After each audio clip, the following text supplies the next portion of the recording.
একই ফ্রেমে যে মানুষটি বসে রয়েছেন তার নতুন করে পরিচিতি দেওয়ার দরকার না থাকলেও আজকে সত্যিই তার পরিচিতিটা দেওয়ার দরকার রয়েছে, তার কারণ এতদিন তাকে আমরা অভিনেত্রী হিসেবেই চিনেছি এবং তার আরও একটি জায়গা রয়েছে অভিনয়ের পাশাপাশি তিনি ব্যবসাও বেশ দক্ষ হাতেই সামলাচ্ছেন।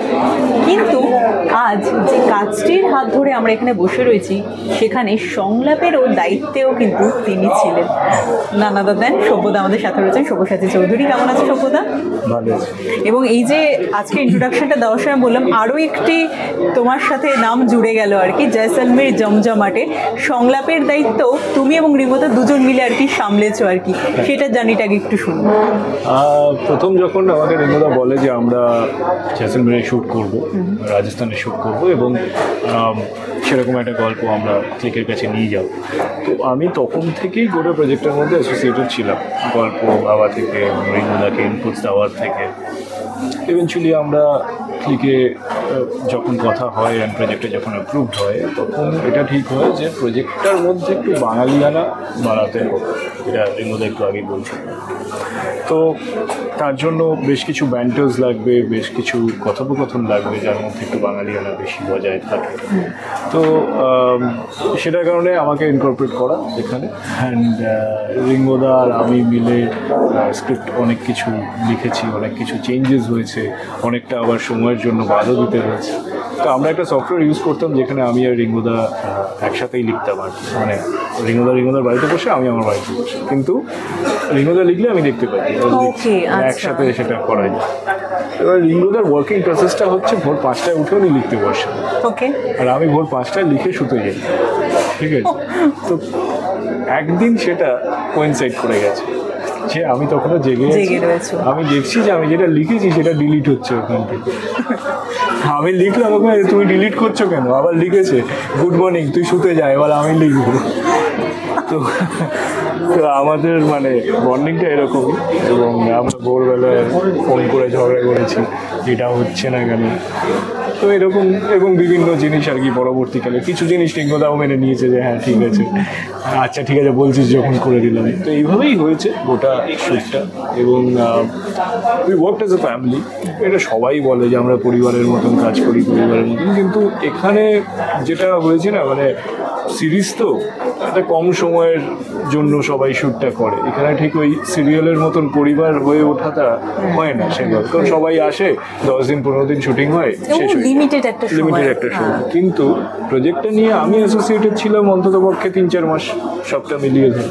ওই কারণে আমার কাছে এটা অনেক বেশি কাছের, আর রিঙ্গোদার সাথে তো এর আগেও আমি কাজ করেছি, তো আমার সাথে একটা আলাদাই বন্ডিং আছে। একদমই তাই, একদম। এবং তুমি কাজের ধরনটাও জানো, তবে নিজেও এবার একটা নতুন ভূমিকায়, কিন্তু তার মানে বোঝা গেল যে শুটিং শুরুর আগেই স্ক্রিপ্ট লেখার সময় থেকে একটা জমজমাট বন্ডিংও শুরু হয়ে গিয়েছিল, তাই তো? এবং সবথেকে বেশি যেটা আরেকটা জিনিস আমরা দেখলাম যে সোনার কেল্লার সিনেমার ঠিক 50 বছরের পূর্তি উদযাপনে তোমাদের এটা ট্রিবিউট বলা যেতে পারে, জয়সলমীর জমজমাট। আচ্ছা, নিজে কতবার তুমি নিজে জায়গাটায় গিয়েছো নাকি এই বাড়ির ছবির হাত ধরে প্রথমবার? না, আমি এর আগে একবারই গেছিলাম 2022-এর শুরুতে। আমি বাইক নিয়ে গেছিলাম বেলুর থেকে, সোনার কেল্লা দেখবো বলে বেরিয়েছিলাম বাড়ি থেকে, অ্যান্ড তারপর পুরোটা দেখে আরও বেশ কয়েকটা স্টেট ঘুরে আমি টোটাল 28 দিন একটা ট্রিপ করি আর কি। তো সেখানে আমার সোনার কেল্লাতে আমি বেশ কয়েকদিন ছিলাম এবং মরুভূমিতে ঘুরেছি তখন একা চলো সেটা। তারপরে এইবার 3 বছর পর আবার গেলাম আমি শুটিং করতে। কতটা চেঞ্জেস দেখলে সভ্যদা? আমি যখন গেছিলাম that was post Covid, just কোভিডের পরেই। তো তখন একদম ফাঁকা ছিল সোনার কেল্লাটা, মানে আমি যে ঘুরেছি ওখানে বা কেল্লার ভেতরেও যে আমি ছিলাম, আর আমি গেছিও এমন একটা phase that was March end, মানে গরম পড়তে শুরু করেছে। তো ওই সময় না পুরো ফাঁকা ছিল, আমি খুব ইজিলি ঘুরে বেরিয়েছি ভেতরে, অনেক কিছু এক্সপ্লোর করেছি, নিজে নিজে দেখেছি, ওখানকার লোকের সাথে আলাপ করে বিভিন্ন জায়গাতে গেছি, এক রাত্রি মরুভূমিতে গিয়ে কাটিয়ে এসেছি, ঠিক আছে। কিন্তু এইবার যখন গেলাম আমরা জানুয়ারি 2nd উইকে গিয়ে পৌঁছেছিলাম, একদম ভরা সিজন যাকে বলে তাই, স্টার্টিং ফ্রম দ্য ফরেনার্স থেকে শুরু করে লোকাল লোকজন ইভেন রাজস্থানের লোকজন যারা জয়পুর থেকে ঘুরতে আসে সেখানে একদম পুরো প্যাকড আপ একটা সোনার কেল্লা দেখলাম। দুটো এক্সপিরিয়েন্স একেবারে আলাদা। আর ওখানে যেমন গরম ছিল এইবারে 5-6 ডিগ্রি টেম্পারেচার নেমে যায়।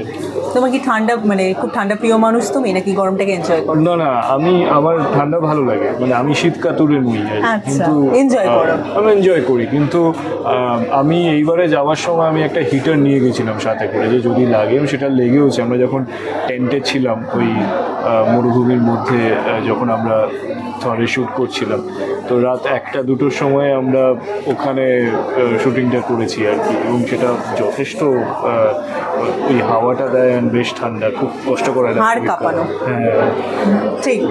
তার মানে তুমি মুকুলের দেশে একবার না দুবার পা রাখলে, হ্যাঁ, এবং দুবার দু রকম ভাবে দেখলে আর কি। হ্যাঁ। এখন ঘটনাচক্রে আমার নিজের ছোট ভাইয়ের বিয়ে হয়েছে রাজস্থানে, সেটা অবশ্য যোধপুরে, তো আমাকে সেই সূত্রেও যেতে হয়। তার মানে মুকুলের দেশ তোমাকে বারবার টানে। আর বাঙালিয়ানা তো রক্তের মধ্যে মিশিয়ে রয়েছে, কোথাও একটা সোনার কেল্লা, আমরা কোথাও একটা ছোটবেলা থেকে ওইভাবে গোয়েন্দা গল্প পড়ে বড় হয়েছে। তোমার কখনো সভ্যতা ছোটবেলায় যখন তুমিও নিশ্চয়ই গোয়েন্দা গল্প পড়তে, তখন তোমার কোথাও মনে হতো যে তুমিও কোথাও একটা সাসপেন্স বা কোথাও একটা কিছু হলে সেগুলো রহস্য উদ্ঘাটন করবে, নিজের মধ্যে কখনো আসতে দিয়েছে সেটা? আমার মনে হয় প্রত্যেকটা বাঙালি ছেলে, বাচ্চা বলবো না, মানে কিশোর, যারা গোয়েন্দা গল্প বই পড়তে ভালোবাসে, তারা নিজেকে কখনো না কখনো সেইভাবে দেখেছে। এবং কিশোরীরাও, আমি নিজেও মানে ফেলুদার বড় ফ্যান আর কি এরকম। এবং প্রবাবলি সেই কারণেই মানে সেটা আর একটু পরে এসেছে, যেখানে মিতিন মাসি ঢুকেছে, যেখানে ঝিনুকের চরিত্র ঢুকেছে, এবং এরকম অনেক আছে যেখানে কিশোরীরাও তখন অনেক বেশি আর কি ইনভলভ হয়ে গেছে সাহিত্যের সাথে। আমার যতদূর মনে পড়ে যে আমি ক্লাস 5-6-এর মধ্যে আমার সব পড়া হয়ে গেছিল আর কি, মানে ফেলুদা, কাকাবাবু, যা কিরিটি, ব্যোমকেশ, কর্নেল, যা যা আছে আমার কাছে সব এখনো বাড়িতে সব আছে। প্রিয় কোনটা? প্রিয় ফেলুদা তো বটেই, ফেলুদা, কিন্তু ফেলুদা কি বলতো, অনস্ক্রিন দেখার পরে না অনেক কিছু চেঞ্জ হয়ে, একদমই তাই। এবার বই পড়ে একরকম থাকে। তো আমার কিন্তু প্রিয় যদি বলো ব্যোমকেশ আর অর্জুন আমার খুব ভালো লাগে, কারণ সেটা একদম ডিফারেন্ট আর কি, মানে ঠিক এক্স্যাক্টলি গোয়েন্দা নয়, আমি খুব রিলেট করতে পারি অর্জুনের সাথে, যে একটা সাধারণ ছেলে, সে যখন নানা অসাধারণ পর্যায়ে বা পরিস্থিতিতে গিয়ে যখন পড়ে, তখন কিভাবে চেঞ্জেস হয় সেটা। ঠিক যেরকম এবার তোমার চরিত্রটি ঠিক কি পজিশনে পড়েছে এবং কি রহস্য উদ্ঘাটন হতে চলেছে, সেটা তো ট্রেলার আমাদের ঝলক দিল না সভ্যদা। মানে থ্রিলারের মজা বোধ এখানেই লুকিয়ে রয়েছে, যে এতটুকু কিন্তু লিক করা যাবে না যতক্ষণে পুরো সিরিজটা দেখা যাচ্ছে। হ্যাঁ, ট্রু। হ্যাঁ, বেসিক্যালি দেখো, আমার চরিত্রের নাম এখানে নীলাঞ্জন, তার সাথে পরিবারটির আলাপ হয়, মানে একটা বাঙালি পরিবার, তারা ঘুরতে যাচ্ছে, যেমন প্রত্যেক বাঙালি পরিবার তার ছেলে মেয়েকে নিয়ে ঘুরতে যায়, এবং এই ঘুরতে যাওয়ার পথে ট্রেনে আলাপ হয় আমার এবং মেঘলার সাথে। আমরা সেখানে যাচ্ছি একটা হানিমুন কাপল হিসেবে, আমাদের সদ্য বিয়ে হয়েছে এবং আমরাও রাজস্থানে যাচ্ছি। এবং তোমার হাতে সোনার কেল্লার একটি বইও রয়েছে। হ্যাঁ, হ্যাঁ। তো এবার এই গোটা বিষয় কনভারসেশনটা শুরুই হয় সেখান থেকে, যে দেবাশিস দা, মানে পরিবারের যে বাবা জিজ্ঞেস করে যে আপনি কি মুকুলের দেশে যাচ্ছেন বলে বইটা পড়ছেন? যে না, ভিজিট করছি বলতে পারেন, সেটা ট্রেলারে রয়েছে এই অংশটা।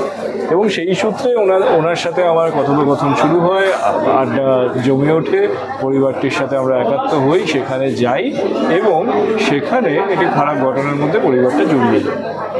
কীভাবে জড়িয়ে যায় সেগুলো তো দেখতে গেলে জানতে হবে। ঘটনাটা কি সেটা আমি তোমাকে খুব সহজে সিম্পলি বলি, যে এটা হয়তো অনেকেই জানেন না, যে ভারতবর্ষে যে ড্রাগ পাচার হয় বা ড্রাগ যে বাইরে থেকে যে ঢোকে, তার একটা অন্যতম রুট হচ্ছে জয়সলমের, যেখানে পাকিস্তান থেকে প্রভূত পরিমাণে ড্রাগস আসে এবং সেটা গোটা ইন্ডিয়ার মধ্যে দিয়ে ট্রান্সফার হয়ে বাংলাদেশে বেরিয়ে যায়।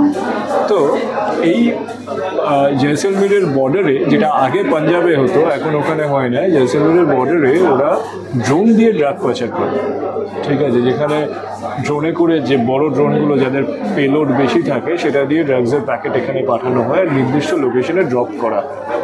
তো এইটা একটা চক্র যেটা ওখানে চলে। তুমি যদি সার্চ করে দেখো, গত বছর বা 2023-এ সম্ভবত বিএসএফ বেশ কয়েকটি কিলো ওইভাবে কিছু ড্রোন ওখান থেকে কনফিসকেট করে বা এইভাবে আর কি ওরা চেষ্টা করছে ওটা আটকানো।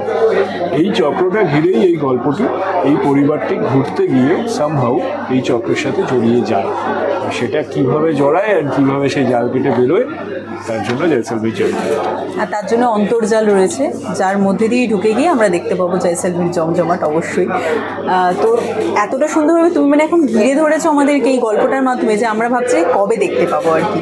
আসতে তো চলেছে খুব তাড়াতাড়ি, আমরা জানি 26শে মে দেখতে চলেছে। মানে এই গরমে বসে আমরা জয়সলমীরে পৌঁছে যেতে পারি তোমাদের হাত ধরে, এবং সেখানে জমজমাট রহস্যের উদ্ঘাটন অবশ্যই। গরমে জয়সলমীরে পৌঁছাতে চাইবে কিনা সেটা তোমার উপর, কিন্তু হ্যাঁ মানে বাড়িতে ঠান্ডা এসিতে বসে তুমি জয়সলমীরটা দেখতে পারো, এইটুকুনি বলতে পারি। আর তুমি দেখবে যে ওখানে আমরা সবাই কোট জ্যাকেট এগুলোই পরে রয়েছি, আরো বেশি গরমটা বেড়ে যাবে।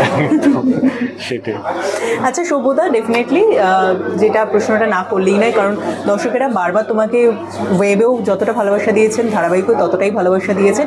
তোমার পরবর্তী প্ল্যানিং কী রয়েছে? তুমি কি আবার ধারাবাহিকে ব্যাক করবে বা সেরকম কোনো অফারের? এই মুহূর্তে আমি করতে পারছি না, কারণ আমার একটি ছবি করার কথা আছে, যেটা অলরেডি অ্যানাউন্সমেন্ট হয়ে গেছে, বামা খেপা, যেটা SBF এর যে কাজটা, সেটা শুটিং এখনো শুরু হয়নি। সেটা যখন তারপরে ডেফিনেটলি টেলিভিশনই তো আমার শখ, সেখান থেকেই তো আমার শুরু। আর টেলিভিশনের সাথে আমি খুব একাত্ম বোধও করি। তা হ্যাঁ, আমি প্রায় এক বছর পার হয়ে গেল আমি টেলিভিশনের পর্দাতে নেই এখন। মাঝে আর একটা কাজও করলাম, ওটাও আপকামিং আছে, রাপ্পারায়, যেটা বেরোবে। তো প্রবাবলি এগুলো হয়ে যাওয়ার পরে হয়তো আমি আবার কাজ করব, তার জন্য অপেক্ষা রয়েছে দর্শকদের ডেফিনেটলি। কিন্তু তোমাকে যে প্রশ্নটা দিয়ে একেবারে শেষ করবো সেটা হচ্ছে যে শুভত, তোমাকে তো আমরা ডিফারেন্ট চরিত্রে পেয়েছি, এবং মোস্ট অফ দ্য টাইম ধারাবাহিকের ক্ষেত্রে আমরা তোমাকে টেলিভিশনের পর্দায় যে চরিত্রের দর্শকরা সব থেকে বেশি তোমাকে ভালোবেসেছে, তোমার সব থেকে বেশি পছন্দের চরিত্র কোনটা? মানে তুমি তো নানানভাবে নিজেকে এক্সপ্লোর করছো, আমাদের সামনে তুলে ধরছো, তোমার পছন্দের চরিত্র কোনটা? মানে যেগুলোতে আমি পাঠ করেছি না বাইরেও হতে পারে, যেটা এখন অব্দি করোনি, সেটা আমাদের অপেক্ষা রয়েছে। দেখো, ছোট থেকে আমার দুটো চরিত্র, মানে বাংলা সাহিত্য থেকে যদি তুমি বলো, আমার প্রচণ্ড পছন্দের, এক হচ্ছে নীললোহিত গঙ্গোপাধ্যায়, আর এক হচ্ছে হিমু। ঠিক আছে, এই দুটো তো আমার খুবই ইচ্ছা ছিল অনেক আগে থেকে করার। আর যদি তুমি মানে কিশোর সাহিত্য বা যে ছবিগুলি এখন হচ্ছে বা তাদের মধ্যে থেকে দেখো, ফেলুদা আজ এমন কোনো অভিনেতা আমি দেখিনি যে বলেনি যে না আমি ফেলুদা হতে চাই না। তো ওটা তো একটা থাকেই, মানে স্বয়ং সৌমিত্র বলে গেছেন যে আমার ফেলুদা পরে মনে হয়েছিল যে সেটা যদি আমি করতাম, পরে দেখলাম সেটা আমার কাছেই এসেছে, ম্যানিফেস্ট করা যেটা এখন বলা হয়। সত্যজিৎ বাবু ডেকে পাঠিয়েছেন তারা, তো সেটা তো বরাবরই ছিল ছোট থেকে। আর একটা আমার খুব পছন্দের চরিত্র হচ্ছে তারানাথ তান্ত্রিক, সেটা আমার খুব পছন্দ। কিন্তু যদি তুমি আমাকে সাহিত্যের নিয়ে থেকে বলো বা যদি একটু অফবিট যদি কিছু বলো, নীললোহিত আর হিমু আমার খুব পছন্দ। সেটার অপেক্ষায় থাকলো, আমরা অপেক্ষা করব। বারংবার শুভদাকে আমরা নানান চরিত্রে ভালোবাসা দিয়েছি, কারণ তার অভিনীত চরিত্রগুলো আমাদের সামনে ভীষণ বিশ্বাসযোগ্যভাবে উঠে এসেছে। আর এবার অপেক্ষা অবশ্যই জয়সলমীর জমজমাট, কতটা জমজমাটভাবে রহস্য উদ্ঘাটন করতে পারি আমরা তোমাদের হাত ধরে, সেটারই অপেক্ষা। কি বলবে দর্শকদের জন্য? দর্শকদের বলবো যে গরমের ছুটি যদি থাকে এখন, মানে এটা আমি ইয়াং দর্শকদের বলছি, যদি থাকে আর কি গরমের ছুটি, তাহলে অবশ্যই ক্লিকে জয়সলমীর জমজমাটটা দেখো।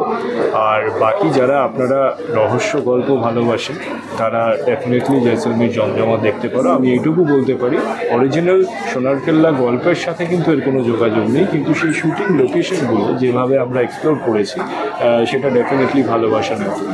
এবং প্রথমে একটা জয়সলমীর জমজমাটের যে লোগোটা দেখছিলাম তার মধ্যে একটা গ্রিনেরও ব্যাপার ছিল, সেটা কি ইচ্ছাকৃতভাবে? কারণ গ্রিন মানে আমরা জানি পয়জনাস, তো সেটাকে কি পুট করা হয়েছে নাকি অন্য কোনো? এইটার জন্য তোমাকে কথা বলতে হবে রিঙ্গোদার সাথে, কারণ ওটা রিঙ্গোদার ডিজাইন করা, রিঙ্গোদার বানানো, এবং বেশ কিছু রিঙ্গোদার এক্সপ্লেনেশন থাকে এই পিছনে, যেটা আমি বলতে ঠিক সক্ষম নই আর কি। ঠিক আছে, বোঝা গেল আর কি। তার মানে রহস্য এখনই শেষ হচ্ছে না, আর এই রহস্য উদ্ঘাটন হবে অবশ্যই সবাই মিলে যখন দেখবো আমরা জয়সলমীর জমজমাট আসতে চলেছে ক্লিকে। তাই ক্লিক করে আপনারা দেখে নিন এই ওয়েব সিরিজটি। আর এই আড্ডাটি কেমন লাগলো সেটাও জানাতে বলবেন না। আর এরকম আরও একটা দেখার জন্য অবশ্যই নজর রাখুন আমাদের চ্যানেলে।